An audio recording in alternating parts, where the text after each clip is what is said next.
Bonjour à tous. Bonjour et bienvenue à la formation en ligne, première édition de Virtualis. On va commencer en fait par vous faire quelques précisions sur le matériel pour les petits inconvénients que vous pouvez rencontrer avec les manettes, avec les contrôleurs, etc. au début. Donc on va balayer ça assez rapidement.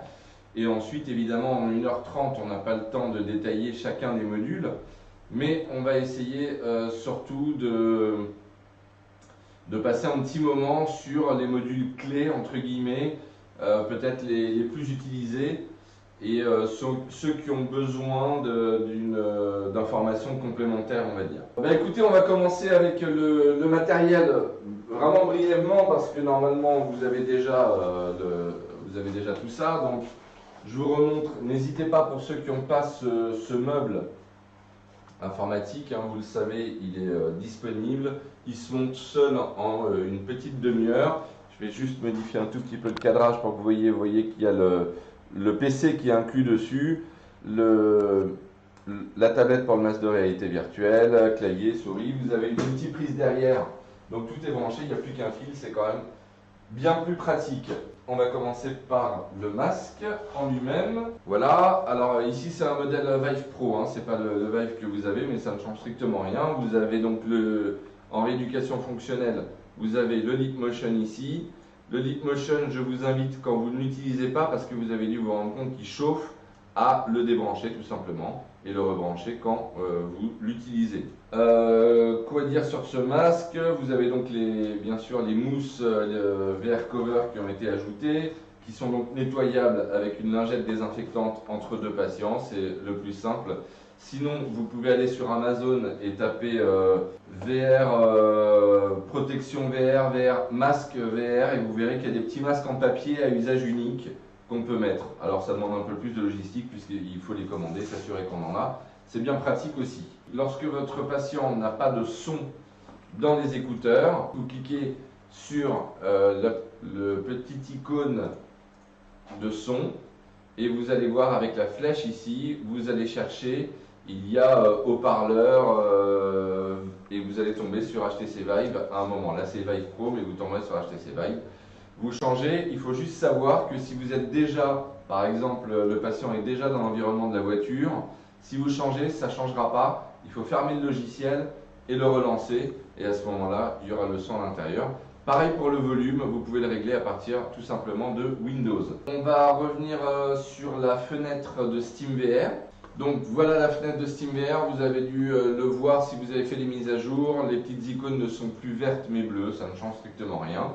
Donc vous avez les deux icônes qui symbolisent les bases, les icônes qui symbolisent les contrôleurs et l'icône qui symbolise le masque. Quand le masque est au repos, il est un peu grisé, il suffit de le bouger pour le réactiver. Quand vous souhaitez déplacer les bases, si vous les avez sur trépied par exemple et que vous voulez les mettre sur les fixer au mur, c'est quand même beaucoup plus pratique pour pouvoir voir en fait l'orientation, si l'orientation de vos bases est adéquate pour couvrir l'ensemble de votre pièce, on va vous montrer comment voir votre installation.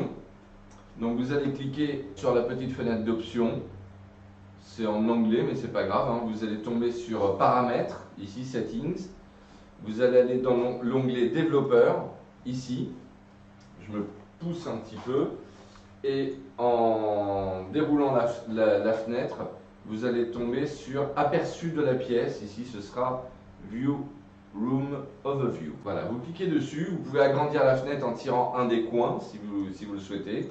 Voilà. Et là, ça vous permettra de voir facilement le rayon principal, qui est vraiment le meilleur spot, mais tout le champ de vision de chacune des bases. Et vous verrez ensuite, en temps réel, hein, quand je déplace le masque, vous allez voir qu'il se déplace. Voilà, et donc de s'assurer que votre aire de rééducation est bien comprise dans le rayon vert et dans le rayon rose, ce qui sera optimum. Ensuite, quand vous débranchez vos bases ou quand vous bougez vos bases, ou parfois quand un patient vous dit j'ai le sol au niveau du ventre ou alors j'ai l'impression de faire 4 mètres de haut, il faut tout simplement recalibrer la hauteur de votre pièce. Il va falloir en fait aller refaire ce qu'on appelle refaire votre pièce. C'est vraiment 3 clics, c'est très simple, on va le faire ensemble. Vous cliquez à nouveau sur la fenêtre et vous avez la configuration de la pièce, Room Setup ici. On clique dessus et on a deux choix possibles. À l'échelle d'une pièce ou pour l'utilisation qu'on en fait, on choisira l'option debout uniquement. Si vous cliquez dessus tout simplement, il va demander de voir le masque, donc ça c'est parce que c'est en train de se remettre en route, voilà.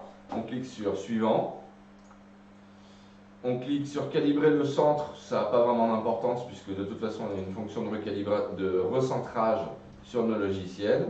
Ensuite suivant, et en fait il vous suffit de prendre le masque et de le poser par terre dans votre aire de jeu, enfin dans votre aire de rééducation, et vous calibrez comme ça le zéro du sol. Et ça va sauvegarder cette donnée et ça va vous permettre d'avoir dans les logiciels de rééducation le sol qui sera à la vraie position du sol. Voilà. Ensuite, pour les contrôleurs, on va allumer de ce pas. Voilà. Quand on les allume, on a bien les contrôleurs qui s'allument et qui sont reconnus. S'ils ne sont pas reconnus, pour une raison X ou Y, on va devoir les appairer. Donc, pair contrôleur ici, on clique dessus, maintenant ça a changé, c'est beaucoup plus simple, il vous explique bien, il faut appuyer sur les deux boutons ici jusqu'à ce que ça clignote, voilà, la vibrée, le petit point ici clignote, je le mets bien en face d'une base et ça y est, c'est connecté. Ok, on va le faire maintenant pour les contrôleurs, parce que ça, c'est parfois un petit peu plus compliqué. Je vais vous préciser une chose très importante. En fait, quand vous avez été livré, vous avez dû vous rendre compte qu'il y a ces petits, ce qu'on appelle des dongles, ces petits adaptateurs qui étaient déjà branchés, ou qui sont à brancher sur un port USB. On l'a mis sur le hub USB. Voilà, ça, c'est tout simplement pour pouvoir ajouter la configuration initiale de Steam, vous permettez, donc de SteamVR, vous permettez d'avoir deux contrôleurs et le masque. Si vous voulez rajouter des trackers, il faut que chaque tracker ait un dongle comme ça. Et après, on peut rajouter 6, 8, 12, hein, on peut en mettre partout sur le corps si on veut, à partir du moment où chaque tracker, pardon, a un petit dongle. Donc là, j'ai des dongles qui sont branchés, pas de souci. Donc je vais l'allumer. Pour l'allumer, on appuie longuement sur le bouton du milieu ici, jusqu'à ce qu'il y ait la petite lumière qui s'allume. Ah ben, ça tombe bien, ils ne sont pas appairés. Donc vous allez voir que vous avez une petite lumière bleue, or elle devrait être verte. Donc pour pouvoir le faire reconnaître par le système, on va cliquer droit sur un des contrôleurs, voilà, clic droit de la souris, je ne sais plus comment c'est écrit en français, connecter un contrôleur, quelque chose comme ça. On clique dessus et là on va choisir un autre type de contrôleur en cliquant ici. Et là on va choisir, donc vous voyez qu'il y a des nouvelles manettes, on en parlera une autre fois, les manettes index, le contrôleur et le tracker. On va cliquer sur tracker. Et de la même manière, il va nous expliquer comment. On va laisser le doigt appuyer longuement ici, jusqu'à ce que ça clignote. Alors maintenant il est allumé, je rappuie longuement, ça clignote, je le mets bien en face d'une base, et ça y est, vous voyez peut-être, c'est vert maintenant, c'est plus bleu, et vous voyez l'icône qui est apparue ici. Alors donc j'ai oublié tout à l'heure pour les allumer, hein, mais ça je pense que vous le savez tous, on laisse son doigt appuyer longuement sur le bouton du dessous ici. Pour les éteindre, deux options.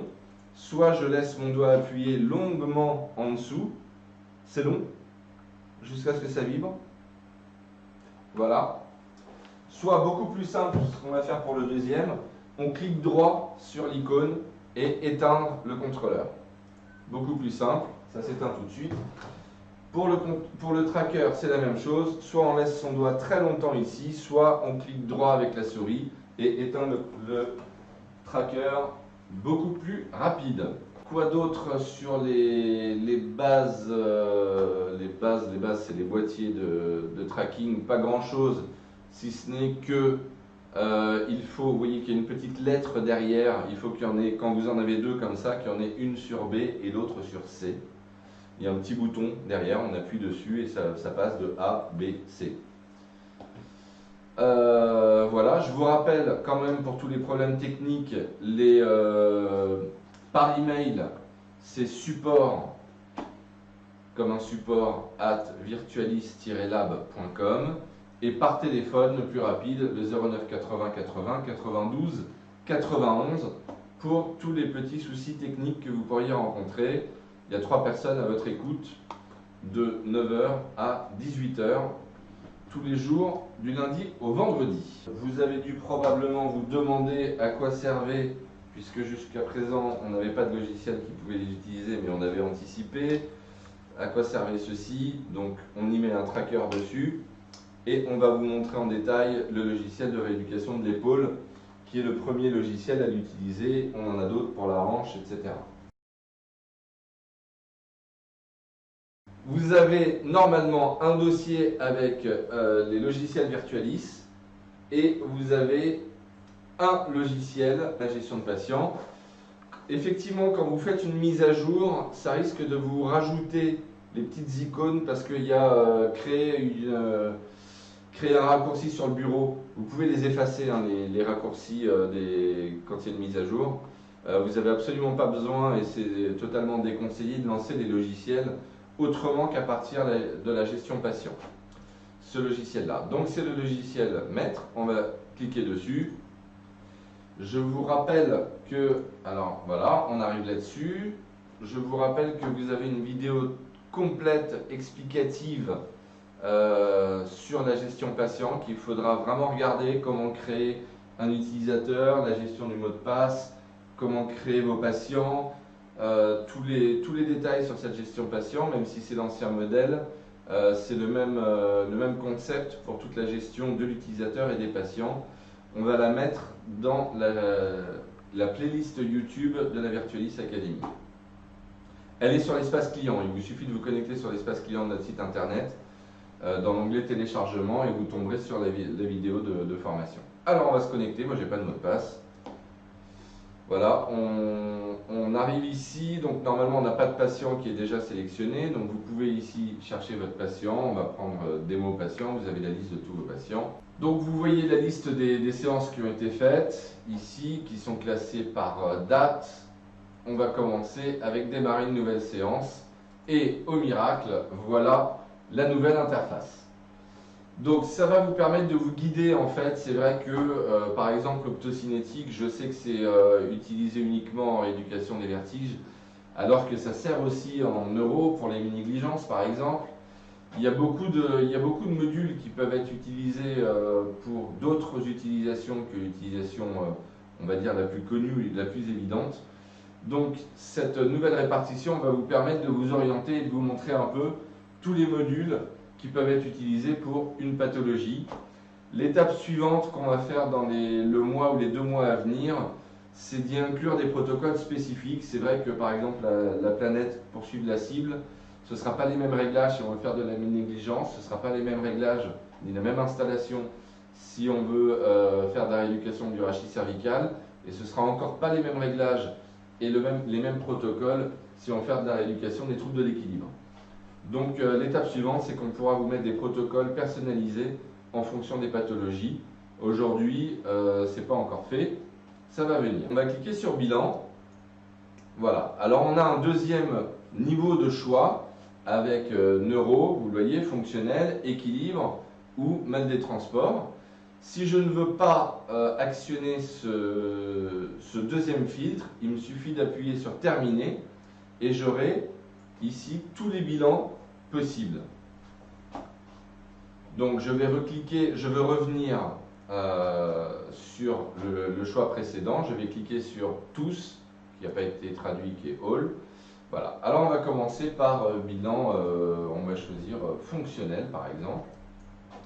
Voilà, et là on a encore un niveau de choix, on peut toujours le chanter en cliquant sur terminer, mais sinon on a bilan du membre supérieur, du membre inférieur ou tête et tronc.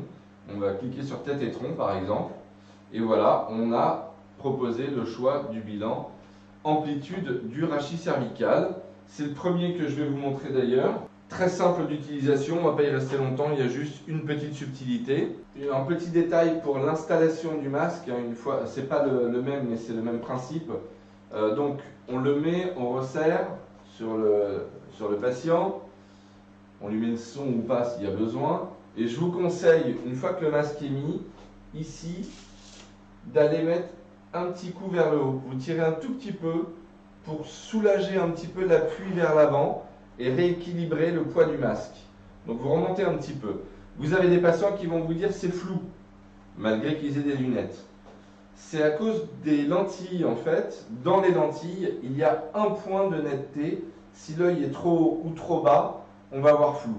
Donc tout simplement, quand le patient vous dit c'est flou, vous lui demandez de jouer un petit peu sur la hauteur du masque, de le faire bouger.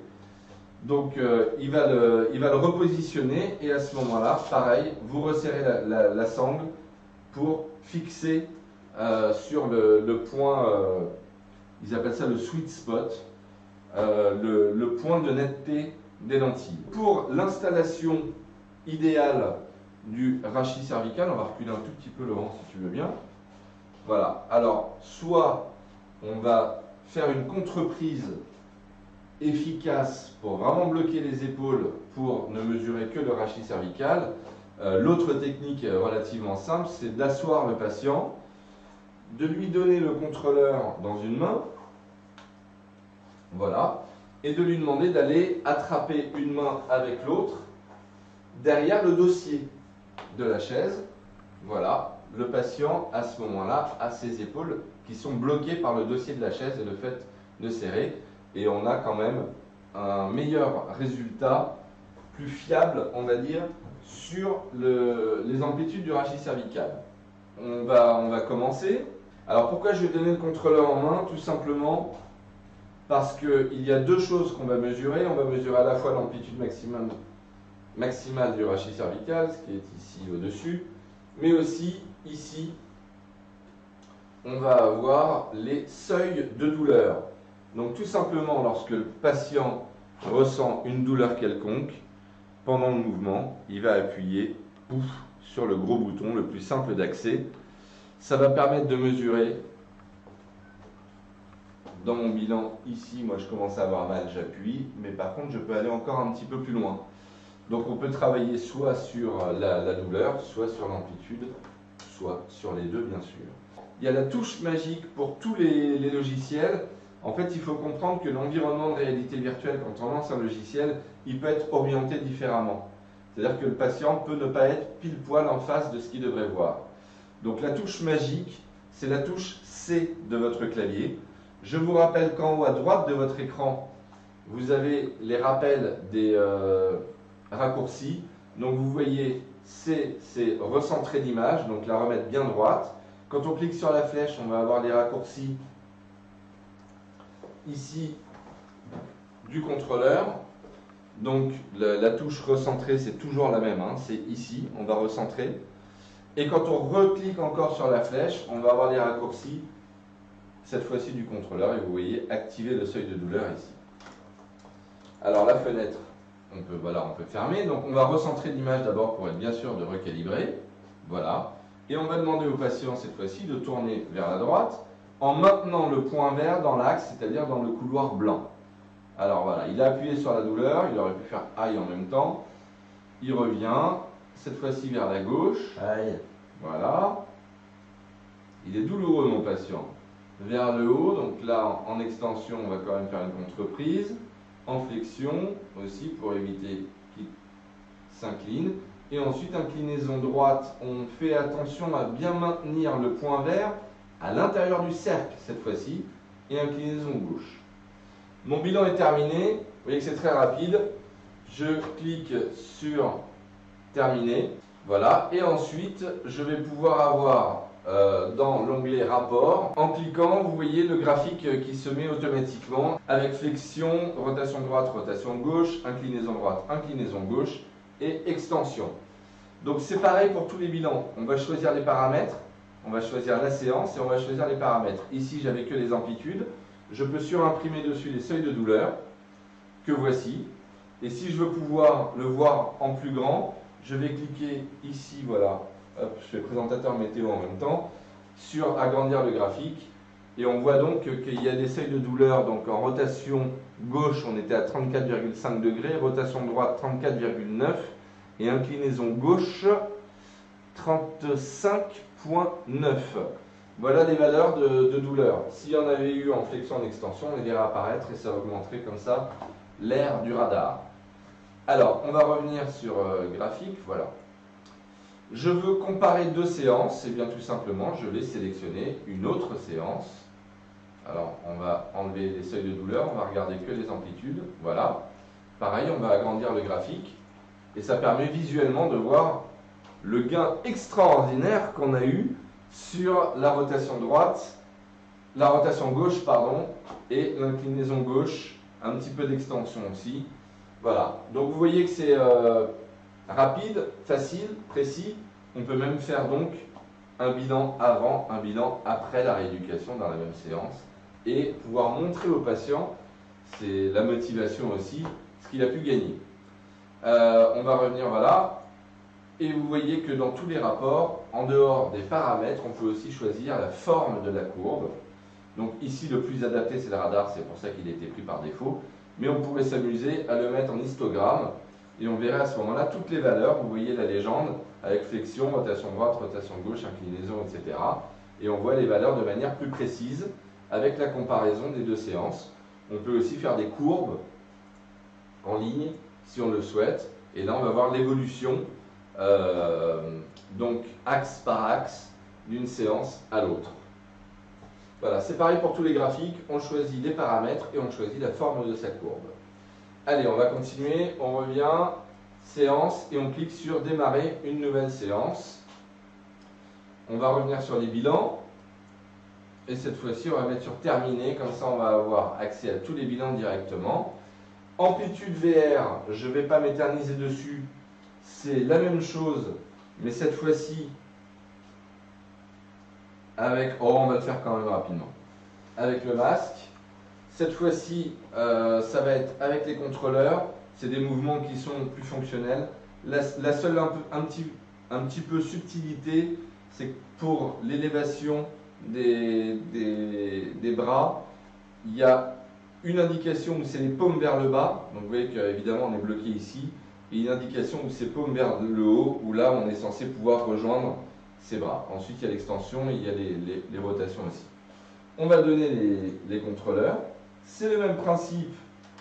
On va devoir appuyer sur le gros bouton si on a une douleur. Il y avait un petit paramètre avant de... Si tu peux revenir. Voilà, de faire apparaître ou non le tutoriel. C'est le petit bonhomme qui va expliquer quel mouvement faire. On va le laisser. Et maintenir la gâchette pour exécuter les mouvements. C'est plus précis. C'est le patient qui va cliquer sur les gâchettes qui sont donc en dessous des contrôleurs, hein, les deux gâchettes ici avec les index, pour enregistrer pendant tout le mouvement. Sinon, le moindre mouvement déclenche la mesure. Allez, on commence. On revient sur bilan. Terminé. Donc, écoutez, on va faire un petit bilan postural. Le CTSIB VR. Alors, une autre précision.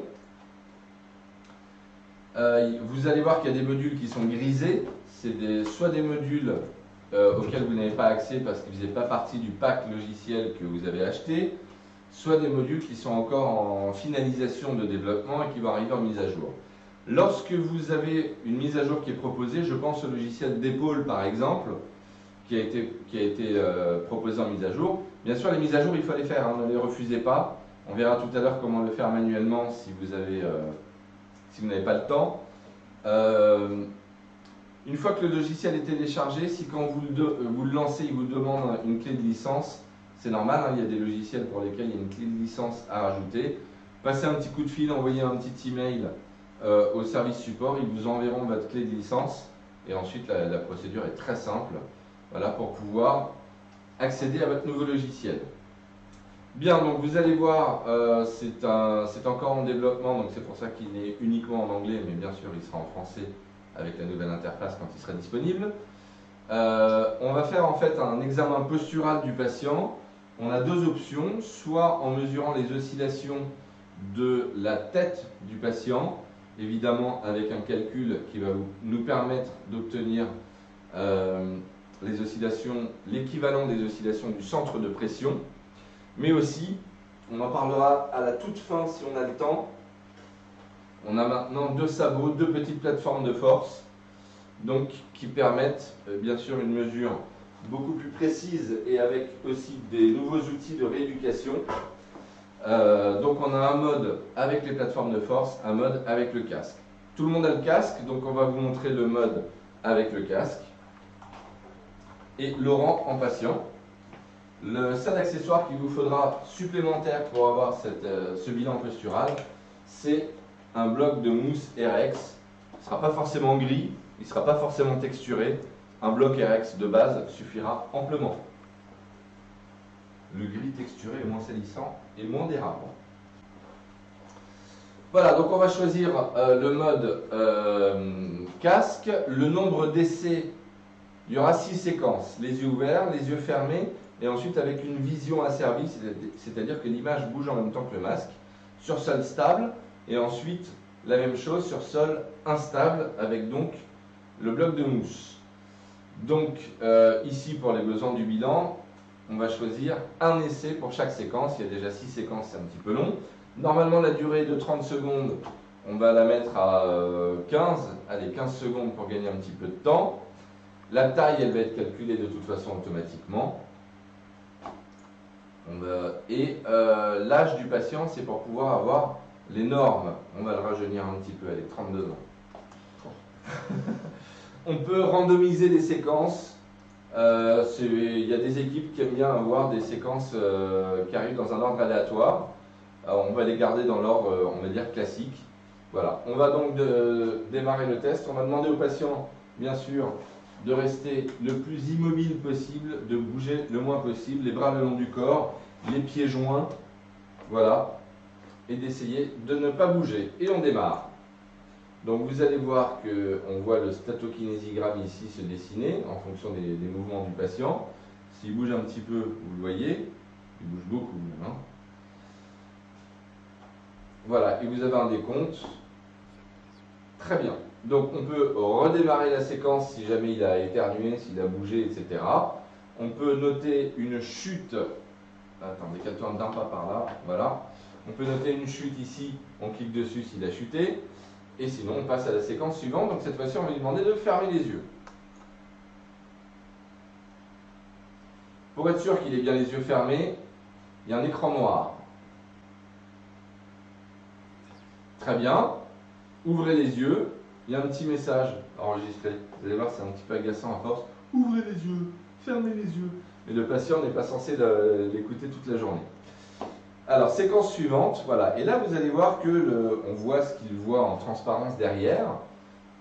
L'image ne bouge pas quand il bouge, hein. Il a vraiment, comme en fait un équitest, il a l'image qui bouge en même temps que lui. Ça sert à tromper l'entrée visuelle et à pouvoir comme ça séparer l'utilisation pour l'équilibre, les 3 piliers de l'équilibre, je les rappelle. L'entrée proprioceptive ou somato-sensorielle, surtout au niveau de l'entrée podale, l'entrée vestibulaire avec l'oreille interne et l'entrée visuelle.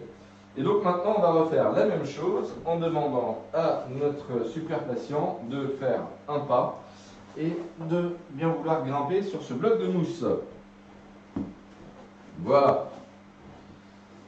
Et donc, on va faire la même chose. Ouvrez les yeux, séquence suivante, essayez de ne pas bouger.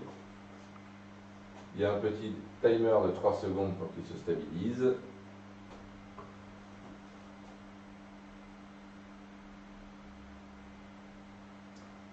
Voilà, le décompte, il bouge un petit peu plus, normalement, hein, bien sûr.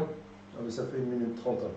Voilà, séquence suivante, et cette fois-ci le pire, c'est-à-dire l'image asservie avec le sol instable, qui est donc le bloc RX. Bien, voilà, et donc vous voyez l'organisation sensorielle avec l'entrée somesthésique, l'entrée visuelle et l'entrée vestibulaire, l'utilisation, et avec le score de dépendance visuelle qui est rouge, donc qui est au-dessus de la norme. On a bougé n'importe comment, hein, évidemment. Donc vous voyez, il a bougé beaucoup, mais comme c'était uniforme, on va avoir une utilisation somesthésique, visuelle et vestibulaire qui sont équilibrées. Ça ne veut pas dire que les scores sont bons. Donc après, on vous le montrera en détail, il y aura évidemment une session qui sera dédiée à ce logiciel. On va appuyer sur statokinésiogramme par exemple. Et voilà, là vous voyez les ellipses, etc. Et on aura accès à toutes les données qui sont la surface et la vitesse en fonction des normes d'âge. Voilà pour ce logiciel. Il y a une analyse polaire et une analyse par ondelette qui sera disponible uniquement avec les plateformes de force où il faut des résultats un petit peu plus précis. On reverra ça en détail. Alors, on continue avec les bilans, héminégligence, on va le passer, mémorisation aussi. Repositionnement céphalique, combien de temps on a? Eh bien, je vais vous le montrer. Parce que c'est à ma connaissance le seul test qui permet de mesurer la proprioception des muscles du cou. La proprioception des muscles du cou est extrêmement importante dans l'équilibre, par exemple, puisque sans la position relative de la tête par rapport au tronc, les informations qui viennent de l'oreille interne ne veulent rien dire. Donc, les patients qui sont un petit peu dans le brouillard toute la journée, qui ne sont pas bien, ben, ça vaut le coup d'aller voir au niveau de ces muscles profonds du cou et de pouvoir tester leur proprioception. C'est évidemment très intéressant chez toutes les cervicalgies chroniques, de pouvoir avoir cette valeur. Le test est très simple, c'est un test qui est validé, hein. Vous tapez test de repositionnement céphalique sur Google, vous allez tomber sur une multitude de publications. C'était très difficile à faire avec un pointeur, une cible, il fallait mesurer, avoir de la trigonométrie pour mesurer l'angle. C'est rendu extrêmement facile avec ce masque et je vous encourage vraiment à l'utiliser. On va choisir juste le nombre de mesures. Donc le test est simple, le patient a les yeux fermés, il valide sa position neutre ou alors on le place, on a un indicateur en position neutre, c'est-à-dire à 0 degré. On valide et ensuite on va lui demander d'aller à droite au maximum et revenir. Et à chaque fois qu'il revient, il va valider et on va mesurer l'écart d'angle entre sa position initiale et là où il pense être revenu à sa position initiale.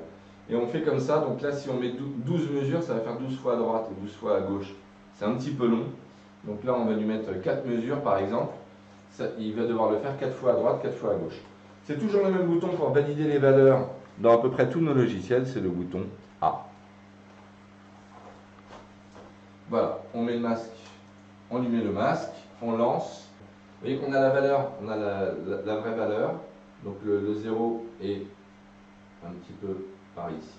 Voilà, le 0 est là. On va valider la première valeur, on va recentrer ici. Hop, voilà.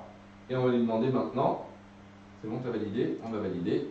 Et on va lui demander d'aller à droite, de revenir et de valider.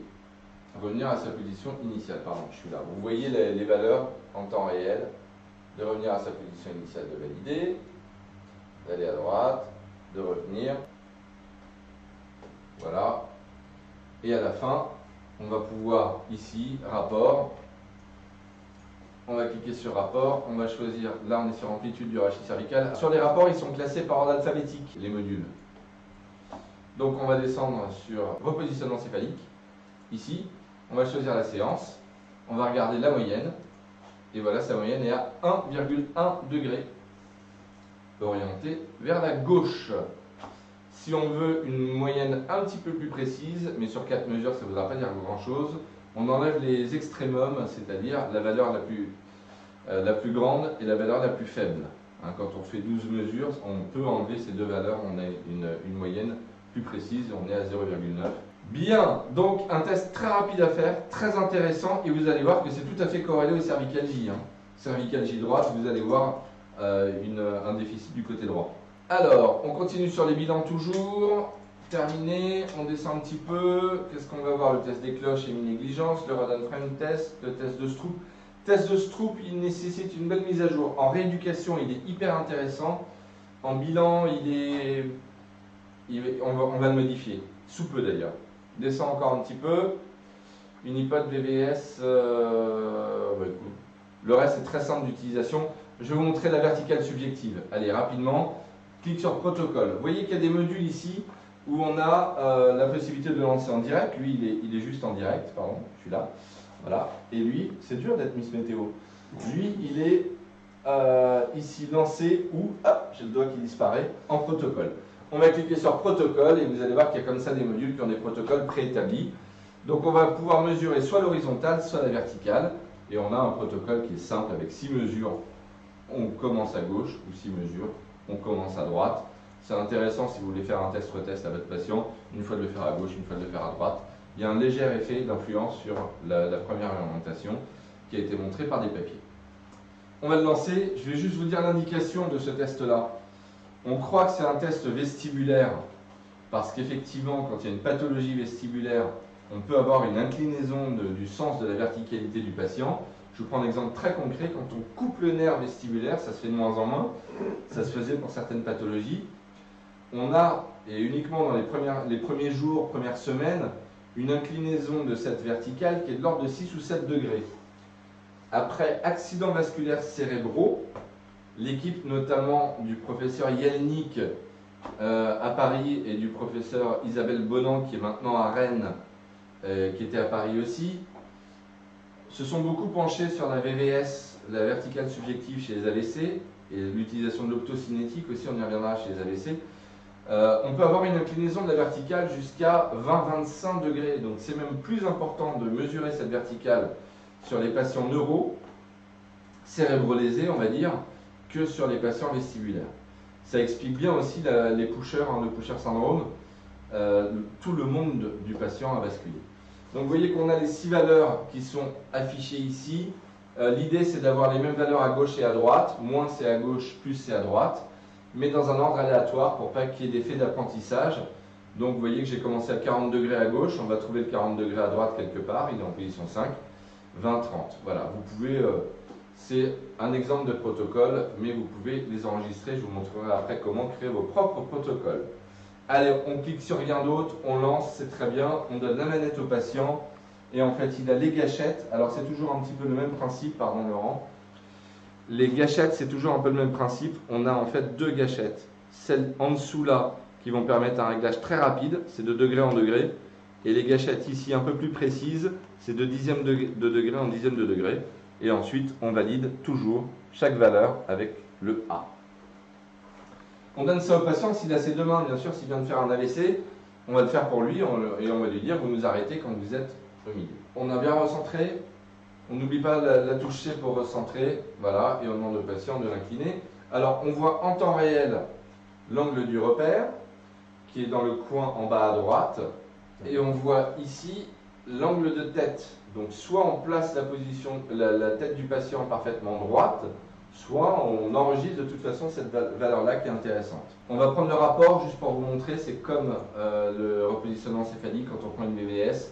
On a un choix préétabli ici, clique dessus, on va avoir la moyenne par exemple, voilà, avec 7 degrés 25. Bon, si on veut voir apparaître toutes les valeurs, on va changer la forme, non pas du demi-cercle, mais cette fois-ci ici on va cliquer là, sur type, et on va choisir un histogramme par exemple, et là on a accès à toutes les mesures, donc on enlève la moyenne par exemple, et on va pouvoir cliquer sur mesure, et là on agrandit, on voit toutes les mesures étaient orientées vers la gauche, avec les différentes valeurs. Très bien, on continue, on revient sur séance, démarrer une nouvelle séance, et je pense que bilan, on a fait un petit peu le tour. On va revoir très rapidement, pour ceux qui sont arrivés un petit peu en retard. Non, clique, reviens. Voilà, bilan, on a un niveau supplémentaire de sélection, neuro, équilibre, fonctionnel, mal des transports. Si je prends équilibre par exemple, hop, je vais avoir pour les vertiges, pour les personnes âgées, pour les troubles de l'équilibre d'origine neurologique ou orthopédique. Et si je prends personne âgée par exemple, voilà, je vais avoir le test de repositionnement céphalique pour les cervicalgies, le test de combien de temps on tient en unipodal, je vous le présenterai une autre fois celui-là, et la mesure de la verticale subjective. Je vois une petite question. Laurent, y a-t-il un intérêt de faire la VVS debout ou assis sans dossier? Alors, c'est une bonne question. De toute façon, toutes les questions sont bonnes. Le vrai protocole, il ne faut absolument aucune référence d'horizontalité ou de verticalité. Donc, il faut être assis de préférence, avec normalement assis sur, si vous pouvez asseoir votre patient là-dessus, c'est parfait, parce qu'il y a une très légère afférence d'horizontalité au niveau des fesses, même si c'est très peu sensible. Donc si vous avez un fauteuil un tout petit peu rembourré, ça suffit largement. Par contre, c'est les pieds. Les pieds sont très sensibles. Donc il ne faut pas qu'il ait les pieds qui touchent le sol. Soit vous le mettez sur un bloc de mousse, les pieds, soit vous les mettez sur, si vous avez un fauteuil avec un repose-pied, les pieds sur une barre de repose-pied, c'est parfait. Soit vous lui mettez des cale-pieds inclinés. Voilà, il ne faut pas qu'il ait les pieds qui touchent le sol. Donc debout, normalement, c'est fortement faussé. Ça peut être amusant et intéressant de faire une VVS assis dans les bonnes conditions et de refaire le même test debout et de voir effectivement, ça donnera une bonne influence, une bonne information sur l'influence de l'entrée podale dans sa perception de la verticalité. Intéressant de faire les deux, mais le vrai protocole, si on veut des mesures rigoureuses, c'est assis et les pieds qui ne touchent pas le sol. En tout cas, un sol pas horizontal. Bien, allez, on va sortir des bilans, on va commencer à attaquer la rééducation. Rééducation, nouvelle interface. On va avoir neurologie, fonctionnelle, équilibre, mal des transports et phobie, entre guillemets. Alors, on va commencer par neurologie, par exemple. On va avoir moteur ou cognitif perceptif. On va changer un petit peu les entrées. L'héminégligence, par exemple, sera dans perceptif cognitif. On va prendre moteur. Et là, on va avoir un choix plutôt par pathologie, syndrome cérébelleux, CEP, Parkinson, paraplégie, tétraplégie. On va commencer avec la thérapie miroir. Donc celui-là, on risque de le trouver dans hémiplégie, si tout va bien. Voilà, comme je vous l'ai dit tout à l'heure, pour ceux qui n'étaient pas là, membre supérieur, membre inférieur, tétron pushing syndrome, on peut squeezer cette étape en cliquant directement sur terminer, sur chacune des étapes. Et vous voyez qu'en haut, on a tout le chemin, rééducation, neurologie, moteur, hémiplégie, etc. Donc si je veux revenir sur neurologie, je peux cliquer directement ici et j'aurai le choix entre neuro, etc. Allez, on va revenir sur là où on en était. Neuro, moteur, hémiplégie, voilà. Et là, on va pouvoir voir un petit peu tout ce qui pourrait être intéressant chez les hémiplégiques de travailler. On va commencer par la rééducation de la main et du membre supérieur en général. Donc, j'en profite qu'il soit là, mais de toute façon, j'en aurais parlé, même si tu n'étais pas là, Pierre-Yves. Donc Pierre-Yves Libois, ici présent, neurologue et qui a un centre de rééducation en Belgique avec une équipe pluridisciplinaire, kiné, ergo, neuropsy, tout ce qu'il faut. Fait une étude clinique avec nous depuis maintenant un bon moment sur entre autres, les hémiplégiques chroniques. Donc je précise que dedans, il y a même des hémiplégiques congénitaux, il y en a un, si je ne m'abuse, et des hémiplégiques qui ont au minimum 3 ans après un accident vasculaire cérébral, qui ont fait leur rééducation classique de mobilisation passive pour essayer de ne pas trop perdre, voilà, et qui sont un petit peu considérés comme je ne progresserai plus. Donc on voit des patients qui sont vraiment spastiques, hémiplégiques. Cet outil-là, je vais vous expliquer son protocole qu'on va intégrer dedans. D'ailleurs, j'attends toujours les vidéos pour pouvoir les intégrer. Merci Adrien. Le protocole Libois-Deber qui va permettre une récupération à la fois sur la spasticité et à la fois sur la motricité. Et j'insiste bien sur des patients qui ont considéré qu'il n'y avait plus de récupération ni spastique ni motrice depuis plus de 3 ans. Et pourtant, il y a des vidéos avant-après qu'on pourra vous montrer qui sont spectaculaires. Les patients, alors tous ne vont pas pouvoir vous serrer la main, mais tous ont un effet. Et chez certains, c'est vraiment spectaculaire de pouvoir saisir des petits objets, de pouvoir manger à la fourchette pour la première fois.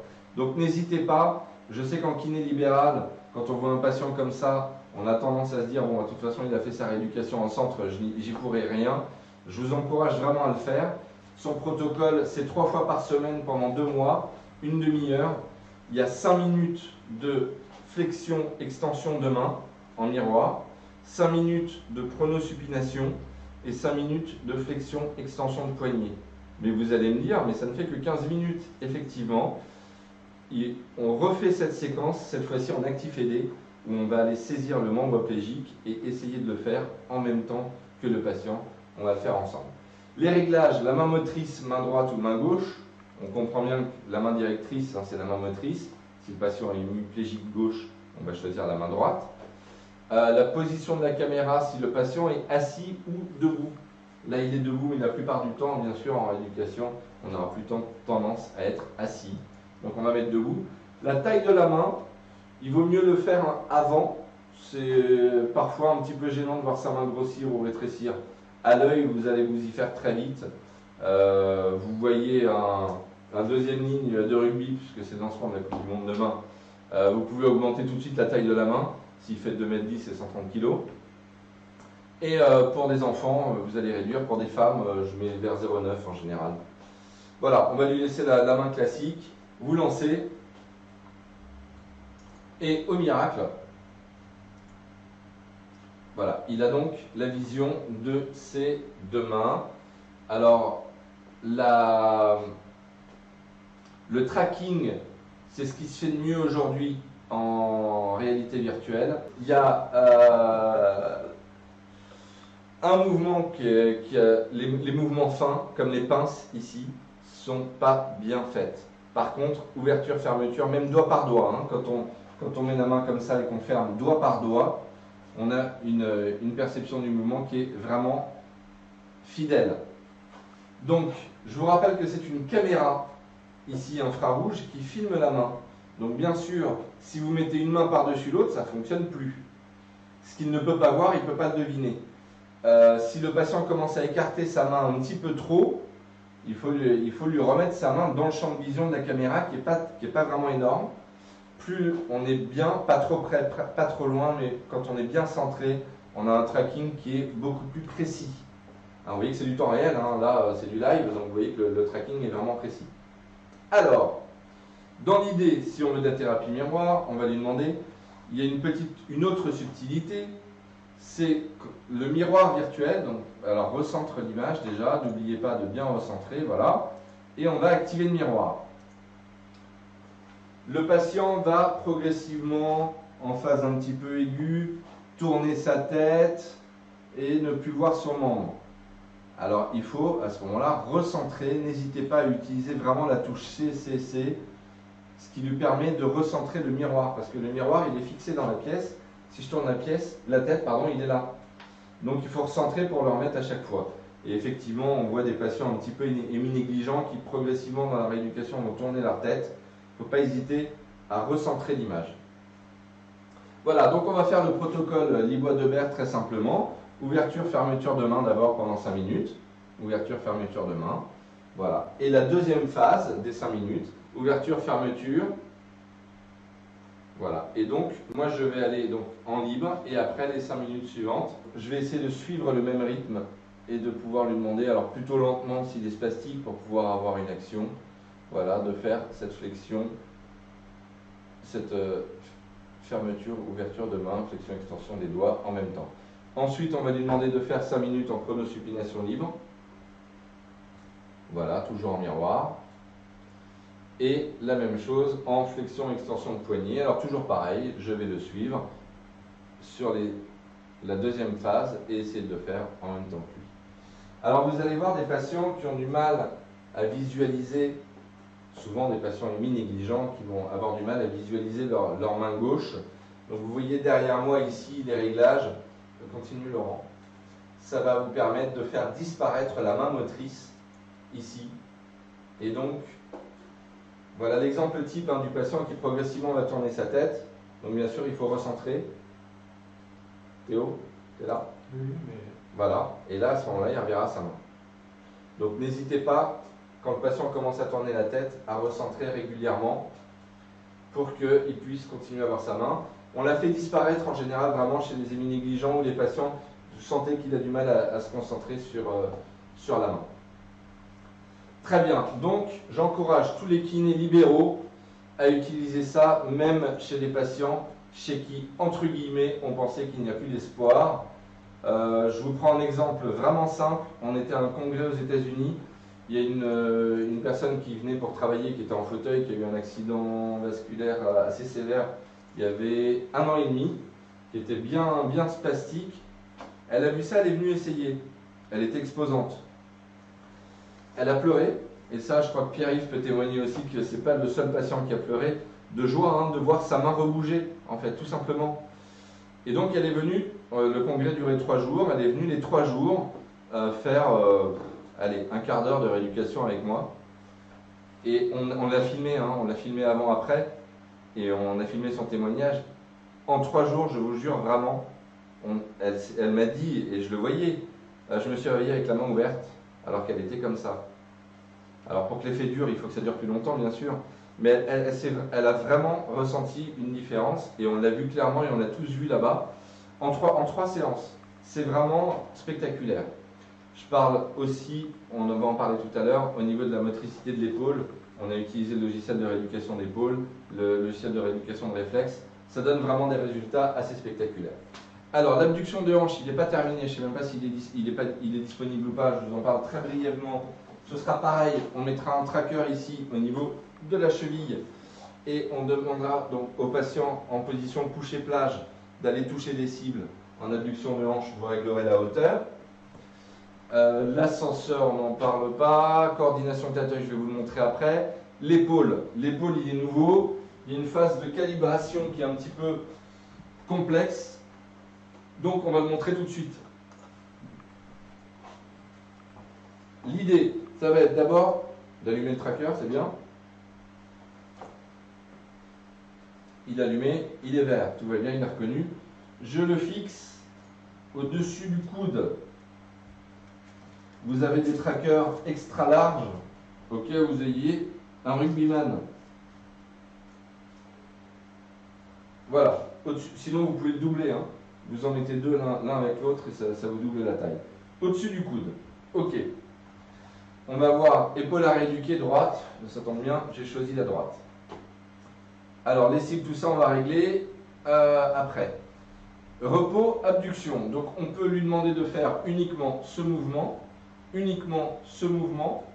ou un combiné abduction, élévation, revenir, abduction, lui faire en fait des cercles. On va commencer par abduction tout simplement. Voilà. La séquence est une fois en haut, une fois en bas, 1, 1, c'est très bien. Une petite subtilité, quand on va faire la calibration, je vais allumer les 2 contrôleurs. On a 2 choix possibles quand on fait la calibration. Soit le patient n'a pas de contrôleur dans la main et à ce moment-là, quand il va faire ce mouvement-là, qu'il ait le bras plié ou ouvert, c'est pareil, le personnage qui verra aura toujours le bras tendu. Soit on lui met un contrôleur dans la main et à ce moment-là, s'il fait ça, il verra l'avatar reproduire les mouvements. C'est pour moi plus fidèle. Mais certains patients ne peuvent pas tenir un contrôleur dans la main, donc à ce moment-là, on utilisera uniquement le coude. Allez, on lance. Recalibrer les valeurs, sinon les valeurs déjà présentes seront conservées. Oui, on va calibrer les valeurs. Voulez-vous utiliser le suivi de l'avant-bras en utilisant le contrôleur dans la main du patient? C'est ce que je viens de vous expliquer, que le patient puisse voir s'il a le coude ouvert ou fermé. Donc oui. Et là, j'ai mes 2 contrôleurs, il y en a un qui vibre. Donc pour calibrer la position de l'épaule, le contrôleur à utiliser vibre légèrement. Ça va être celui-là. Placer le contrôleur sur l'épaule, c'est pour en fait placer le centre de rotation. En position de repos et appuyer sur la gâchette du contrôleur ici. Alors ça prend 1 seconde. Je le place là, boum, un peu sur la crête quoi, et pic, j'ai appuyé. Pour calibrer la position au repos, l'utilisateur doit regarder en face de lui, avoir le bras le long du corps, etc. Calibration, ok. Pour calibrer la position d'abduction, l'utilisateur, alors soit on demande au patient d'aller à son maximum et on valide, soit on rentre l'angle au niveau manuel. Moi je préfère rentrer l'angle manuellement. On va commencer à 90 degrés et calibration manuelle. Voilà. Alors je vais chercher en fait le contrôleur qui fait bouger l'avant-bras, c'était bien l'autre, et je vais le donner au patient. Il va placer sa main et on va recentrer avec la touche C. Voilà, là vous voyez que le mouvement de l'avant-bras est traqué. Donc vous voyez qu'il y a une succession d'étoiles qui doit aller toucher et revenir. succession d'étoiles qui doit aller toucher et revenir. Alors vous voyez ici, hop, voilà, je serai bon en Miss Météo, l'utilisateur doit valider le chemin. Alors, essaye de toucher que l'étoile finale, ne touche pas les... Voilà, en faisant le tour, voilà, vous voyez que c'est rouge. Il doit en fait toucher toutes les étoiles pour avoir un mouvement qui est bien plan, un mouvement précis. Si un hémiplégique assez sévère, peu importe comment il va faire pour aller toucher sa cible, à ce moment-là, on déclique ça. Allez, vas-y. Et là, peu importe le nombre d'étoiles qui touchent, l'important c'est d'aller toucher la plus importante, la plus grosse. Il n'est pas obligé de valider tout le chemin. Voilà, donc les réglages que vous voyez derrière moi, la taille des étoiles, donc ce sera plus ou moins facile, précis. Le temps d'apparition des étoiles, est-ce qu'on met un timer, ça va être, vas-y Laurent, touche-les, voilà. Donc combien de temps elles restent avant de disparaître, et l'épaisseur des étoiles, ça va être la profondeur en fait, et donc la précision du plan justement du mouvement. Parfois ils vont avoir du mal, donc ça permet de la toucher quand même en hauteur, même si on n'est pas tout à fait dans le plan. Hein, ça va régler un petit peu ça. On va le mettre en repos, abduction, vous voyez qu'on peut changer la séquence, et élévation antérieure.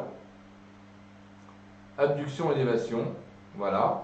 On va mettre un angle manuel aussi de 90. Calibration manuelle. Voilà. On commence, et vous allez voir que là, il va devoir monter, aller vers l'avant, et redescendre. Voilà un bon outil pour motiver le patient. Il a un score, on voit le nombre d'étoiles qu'il a touché. On peut augmenter sans qu'il s'en rende compte progressivement l'amplitude. Il suffit d'aller cliquer sur l'angle là-haut. Voilà, et on met 100 par exemple. Une épaule douloureuse, il ne va même pas s'en rendre compte et progressivement en fait, on va augmenter l'angle et on va le faire monter de plus en plus. Une fois même que l'articulation, on va dire, est chaude, on va pouvoir grimper un petit peu.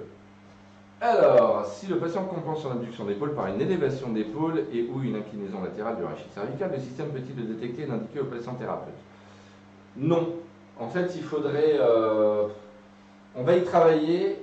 C'est un premier jet, ce logiciel. Il est resté...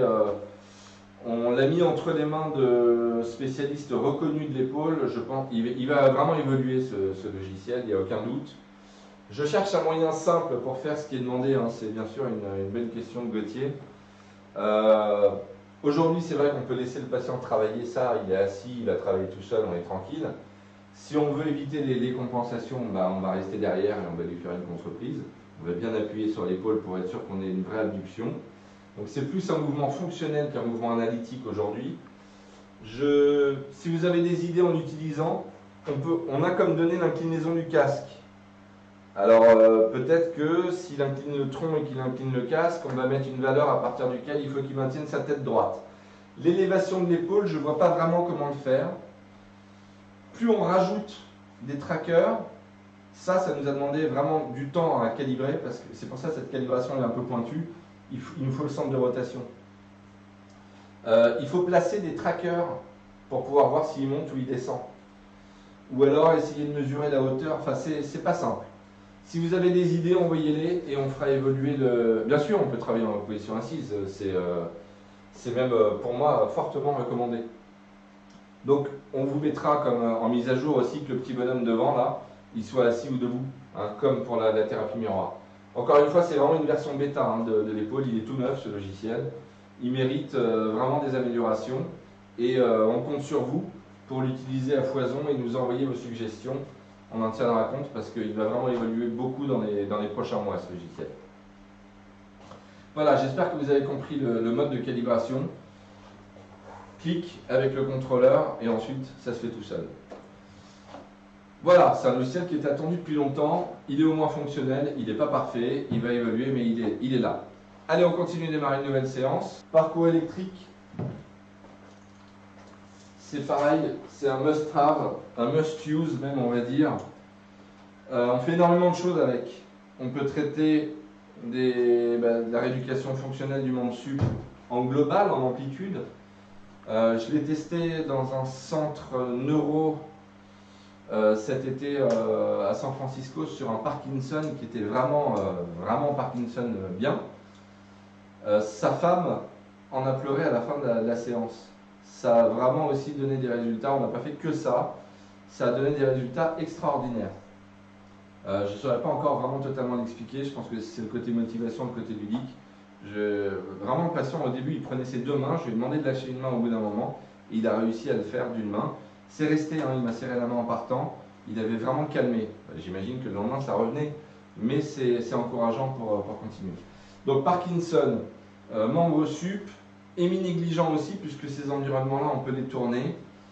Coordination motrice, précision du geste, on peut faire énormément de choses avec. Alors là, vous voyez qu'on a la possibilité de le faire assis ou debout, on va le faire debout. Avant tout, si vous le connaissez déjà, il y a quelque chose que peut-être vous ne connaissez pas encore, et donc cette fois-ci c'est moi qui vais vous le faire en live. La possibilité de dessiner des parcours. Donc vous voyez que de base, on a un parcours avec une vague, et un parcours unique qui est très simple et qui monte et qui descend. On n'en a pas assez parlé, donc c'est pour ça qu'on est là aujourd'hui aussi, vous montrer comment dessiner vos propres parcours. Vous allez pouvoir en 3 minutes dessiner un parcours pour le poignet par exemple, avec des tout petits mouvements précis comme ça, dessiner des grandes diagonales si vous voulez travailler l'épaule, dessiner des cercles. Il y a énormément de choses que vous pouvez faire avec, et donc on va le faire ensemble. Vous cliquez tout simplement sur activer l'éditeur de parcours. Allez, clique dessus.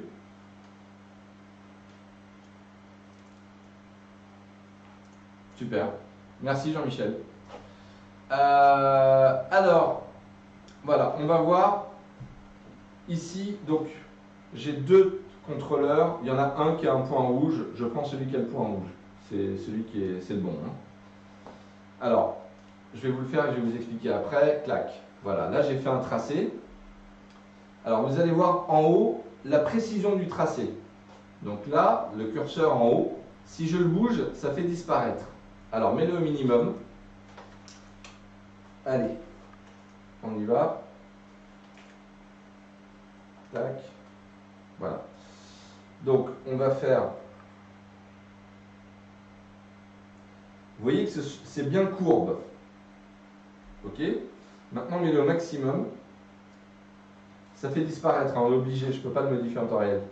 Là, vous voyez que ce sont des segments de droite. Voilà, donc ça va être, si je veux tracer une droite, j'utilise la valeur au maximum. Si je veux des courbes, j'utilise la valeur au minimum. Allez, tu peux la remettre à peu près au milieu, un petit peu plus vers la gauche. Voilà. Ensuite, il y a quelque chose qu'on peut régler en temps réel, c'est l'épaisseur du tracé, vas-y. Voilà, plus gros, plus fin. Donc quand j'ai mon point, je clique sur la gâchette ici, et tant que je maintiens mon doigt sur la gâchette, ça va permettre de le dessiner. Une fois que j'ai fini, j'appuie sur le gros bouton du contrôleur, tac, et voilà. Ça me permet de le tester. Je teste, c'est pas mal à la fois pour le poignet, tu peux pour mon dessus, j'aime bien. J'aime bien mon parcours. Je vais cliquer donc sur valider et enregistrer le parcours. Je lui donne un petit nom. Ici, ne changez surtout pas le chemin où vous l'enregistrez. Hein. Vous laissez comme ça. Allez, enregistre, peu importe. Non, non. Enregistre, voilà. On ferme le logiciel. On l'utilise cette fois-ci en rééducation. On commence.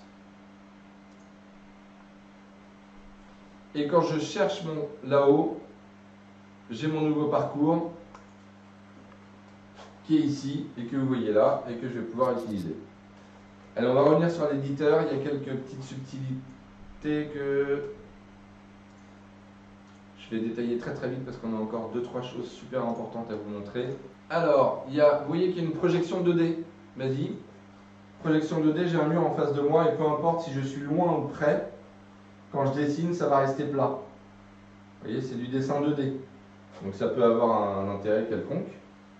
Hop, super, j'ai un dessin qui est plat. Ensuite enlève-le, mets en miroir. Voilà, j'ai un miroir ici. Donc là je peux l'inverser, hein. Tu peux l'inverser d'ailleurs, je crois.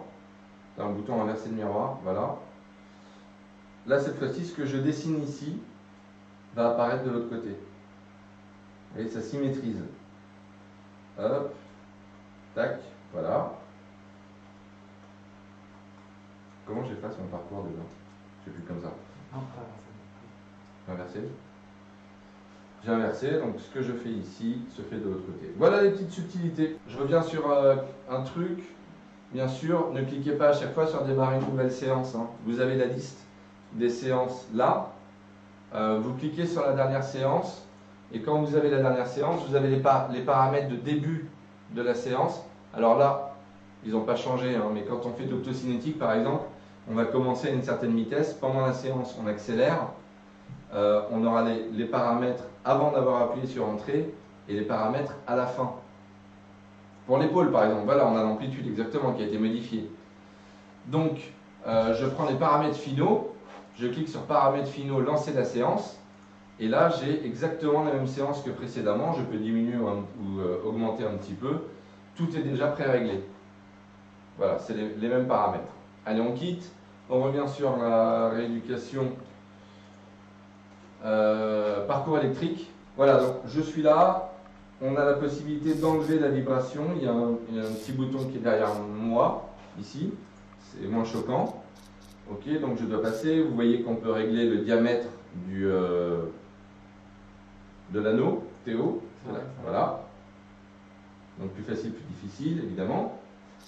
Et surtout, pourquoi on peut s'en servir pour les négligences ou pour l'épaule, on peut déplacer l'ensemble en fait. Vous voyez qu'avec les flèches de direction de votre clavier, vous pouvez déplacer donc un émi négligent, vous allez l'amener de plus en plus vers la gauche, il est négligent de gauche, la droite. Et là, si je veux travailler l'épaule, progressivement, je vais faire des petits mouvements comme ça par exemple, je vais l'amener en extension de plus en plus, je vais l'amener en abduction, en déplaçant en fait l'ensemble. Donc il y a un côté qui est vraiment ludique. N'oubliez pas aussi, tu peux le descendre. Merci, n'oubliez pas que c'est en 3D, hein, je peux tourner autour. Je peux le faire d'arrière en avant, comme ça, ou je peux le mettre ici et le faire comme ça en plat. Donc n'oubliez pas cette 3D et vous pouvez faire vraiment des mouvements de poignet comme ça pour aller, hop, des mouvements plus globaux. Très bien, on va utiliser Reflex qui est devenu aussi, je pense, tout simplement un des meilleurs et un des plus utilisés de nos logiciels. Réflexe, on peut l'utiliser pour des troubles de l'équilibre, on peut l'utiliser pour la rééducation du monde supérieur global, on peut en rajouter un petit peu de cognitif aussi avec la coordination motrice, on peut l'utiliser chez des patients qui sont sur fauteuil roulant. Je précise que la dame, on a fait la rééducation de l'épaule, je l'aidais, hein. On peut le faire en actif aidé, je l'aidais à aller chercher les cibles, c'est pareil pour ça. Comment on l'utilise sur fauteuil roulant? Tout simplement, vous allez voir, je vais vous en parler après. Alors, on a un choix d'utiliser un contrôleur, d'utiliser les deux contrôleurs. On va devoir percer des ballons, tout simplement. Et les mains séparées, c'est-à-dire que quand on va faire celui-là, j'ai un contrôleur bleu dans une main, rouge dans l'autre, peu importe hein, d'ailleurs, et je vais devoir exploser des ballons bleus avec mon contrôleur bleu et des ballons rouges, donc il y a de la coordination un petit peu du temps. On va mesurer les temps de réflexe à chaque fois. Et vous allez voir tous les réglages possibles du mur. Donc, la taille du mur, c'est l'angle horizontal. On peut faire 360 degrés, comme un tout petit mur. Pour un euro en phase un petit peu aiguë, on va le laisser assis au fauteuil. On va mettre un petit mur avec 2 ballons sur 2, ça suffit. Hein. La hauteur, la taille verticale du mur. Donc, vous voyez qu'on peut avoir sur une seule ligne même, hein, pour un émi négligent ou pour travailler un petit peu la motricité globale du membre sup. La hauteur du mur, le sportif, on peut le faire sauter pour aller toucher. Pour la rééducation du rachis dorso-lombaire, on va dire, notamment la douleur, eh ben on va le motiver à se baisser en jouant sans même s'en rendre compte. La distance du mur, est-ce que je vais avoir besoin de toucher à peine? Donc un euro lourd, je vais le mettre très proche pour qu'il ait besoin de faire un petit mouvement. Le sportif, il va devoir faire un pas à chaque fois pour aller le toucher ici, là, en haut, en bas, etc. le plus vite possible.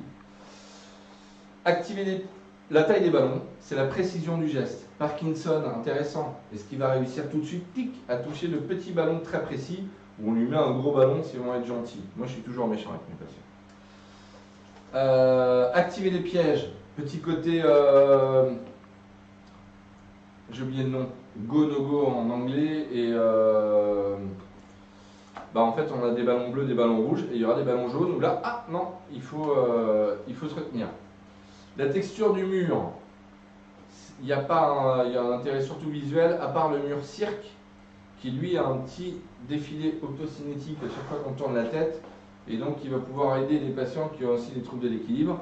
Et on a un effet optocinétique vertical.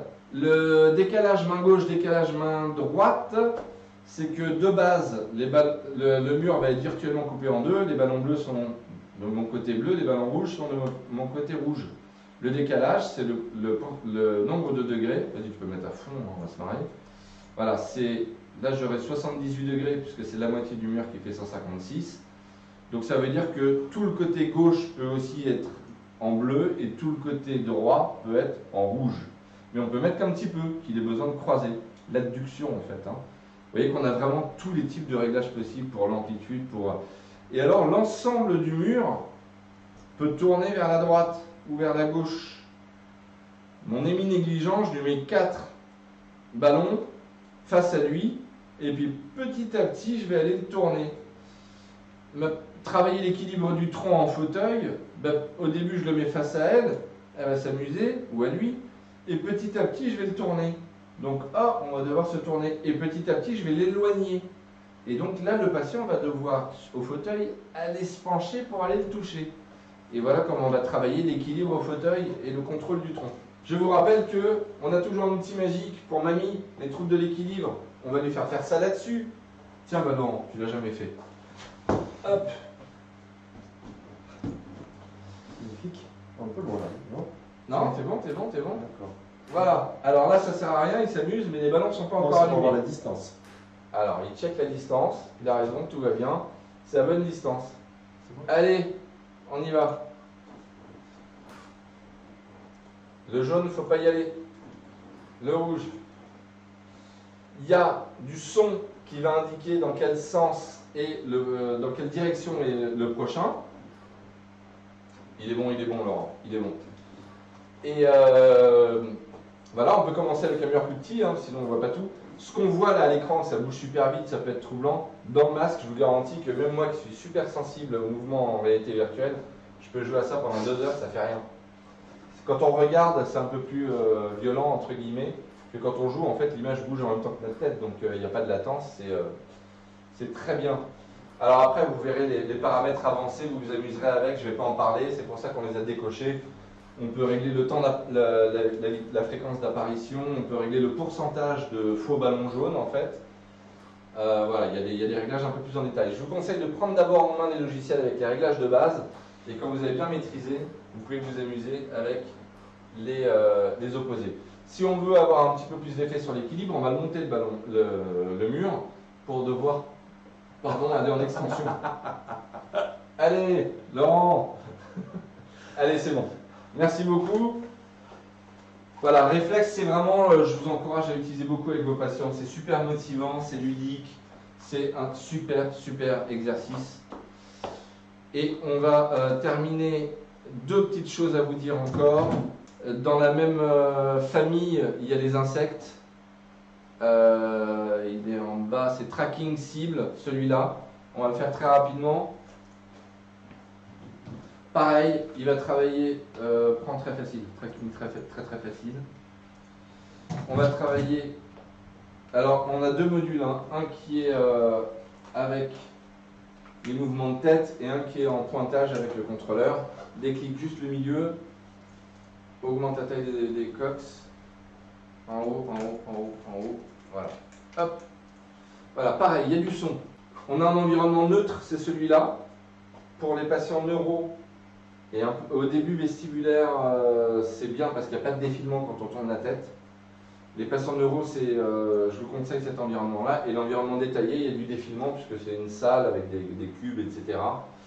C'est un petit peu plus compliqué. Alors, il y a des réglages habituels de vitesse d'apparition. On l'a beaucoup simplifié.